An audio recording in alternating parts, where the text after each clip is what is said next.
Bismillahirrahmanirrahim. Assalamualaikum warahmatullahi wabarakatuh. Nama saya Dimas Priutomo, NIM F1C1230006, Prodi Teknik Biologi, Fakultas Matematika dan Ilmu Pengetahuan Alam Universitas Al-Mu'aliyah. Di sini saya akan mempresentasikan hasil tugas individu saya dalam mata kuliah tambang umum, yaitu mengenai alat-alat pertambangan.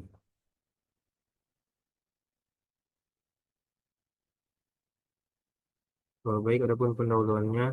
Dalam kegiatan pertambangan modern, penggunaan peralatan mekanis merupakan faktor utama yang menentukan kelancaran, keselamatan, dan produktivitas operasi. Baik pada tambang terbuka maupun tambang bawah tanah, setiap alat dirancang dengan karakteristik dan kapasitas tertentu untuk menyesuaikan kondisi geologi, metode penambangan, serta kebutuhan produksi di lapangan. Peralatan pada tambang terbuka umumnya memiliki ukuran dan kapasitas besar karena harus menangani volume material yang tinggi, sedangkan peralatan tambang bawah tanah dibuat dengan desain low profile agar dapat bekerja pada ruang sempit dan lingkungan kerja yang lebih kompleks. Melalui presentasi ini, kita akan membahas 5 jenis peralatan penting pada masing-masing metode penambangan beserta spesifikasi dan fungsinya, sehingga dapat memberikan pemahaman yang lebih jelas mengenai peran peralatan dalam mendukung efisiensi dan keberhasilan operasi pertambangan. Kemudian yang pertama ada peralatan pada tambang terbuka. Yang pertama ada ekskavator. Adapun spesifikasi umumnya itu memiliki spesifikasi berupa kapasitas buket antara 1 sampai 7 meter kubik, berat operasional 20 hingga 90 ton, dan kedalaman gali mencapai 5 hingga 10 meter. Dengan spesifikasi tersebut, tujuan penggunaan ekskavator adalah untuk melakukan penggalian material, mengangkut hasil peledakan, dan membuat material ke dump truck secara cepat dan efisien. Kemampuan hidroliknya membuat alat ini sangat fleksibel untuk berbagai kondisi lapangan. Bisa kita lihat gambarnya, ini merupakan ekskavator yang lagi melakukan proses penambangan itu penggalian material. Kemudian ada bulldozer. Bulldozer ini memiliki tenaga mesin antara 150 sampai 700 horsepower dengan lebar blade hingga 3 hingga 5 meter dan berat 20 sampai 55 ton. Tujuan utama penggunaan bulldozer adalah untuk mendorong material, meratakan area kerja, membuka lahan, dan membuka jalan tambang. Spesifikasi mesinnya yang kuat memungkinkan alat ini bekerja pada berat dan material keras. Bisa kita lihat gambarnya, yang ini merupakan bulldozer. Selanjutnya ada dump truck atau roll truck. Dump truck ini memiliki spesifikasi yaitu kapasitas angkut sangat besar, mulai dari 35 hingga lebih dari 300 ton. Kemudian didukung dengan tenaga mesin antara 400 hingga 300 horsepower. Tujuannya adalah eh, mengangkut overburden maupun ore dari front penambangan menuju disposal. Dengan kapasitas besar dan daya mesin kuat, dump truck menjadi alat utama dalam rantai produksi tambang terbuka.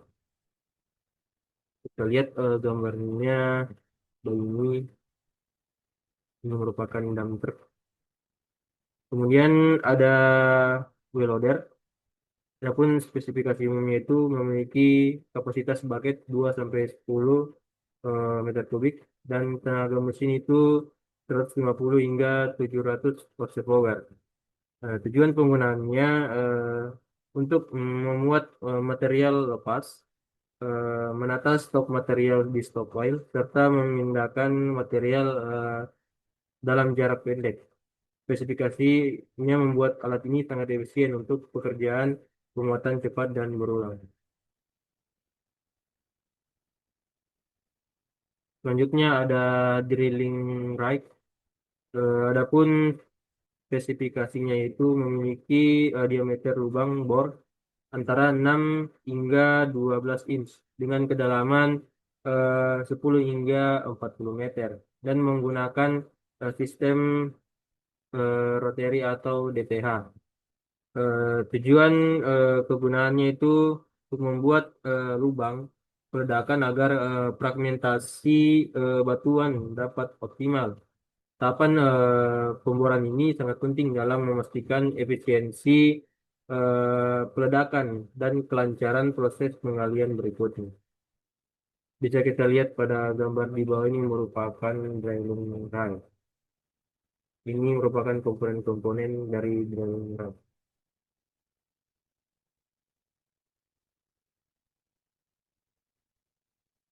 Baik, selanjutnya pada peralatan dalam tambang underground atau tambang bawah tanah. Yang pertama ada jumbo drill. Adapun spesifikasinya itu memiliki 1 hingga 3 bor pemboran dengan diameter bor sekitar 32 hingga 45 meter dengan panjang rod 3 sampai 6 meter.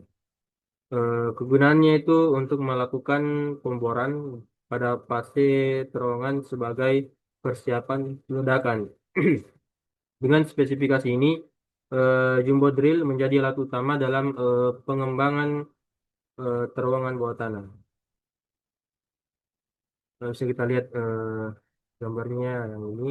Kemudian ada LHD atau load haul dam.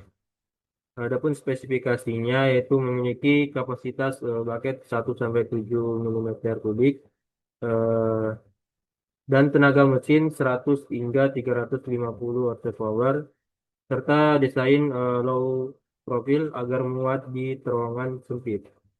Kegunaannya itu untuk memuat dan mengangkut material hasil peledakan menuju orpas, truk atau titik pengangkutan lain di bawah tanah.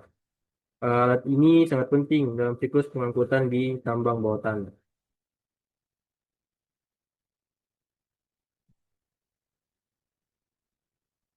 Selanjutnya ada underground dump truck.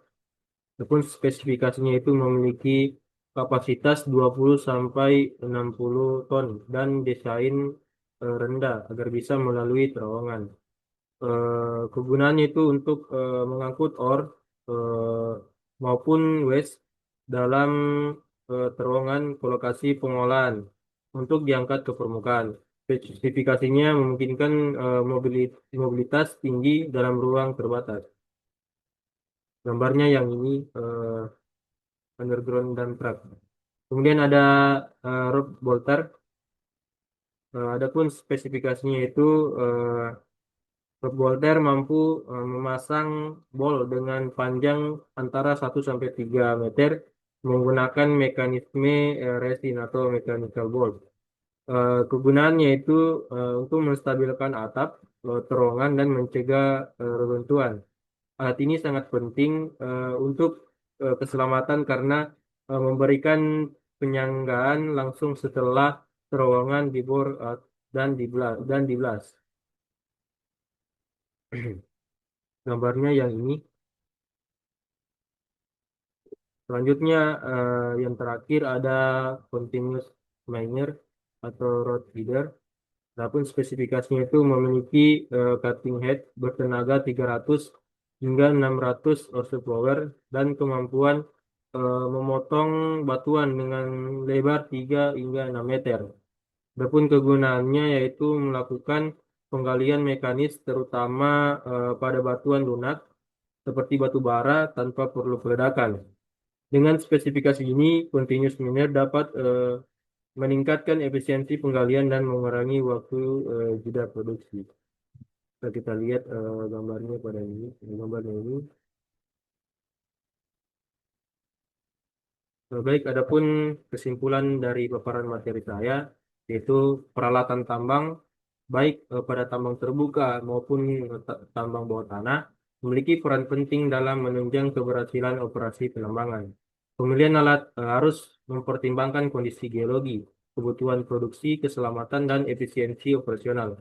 Dengan memahami spesifikasi dan kegunaannya, proses perencanaan tambang dapat dilakukan dengan lebih efektif dan produktivitas dapat dimaksimalkan.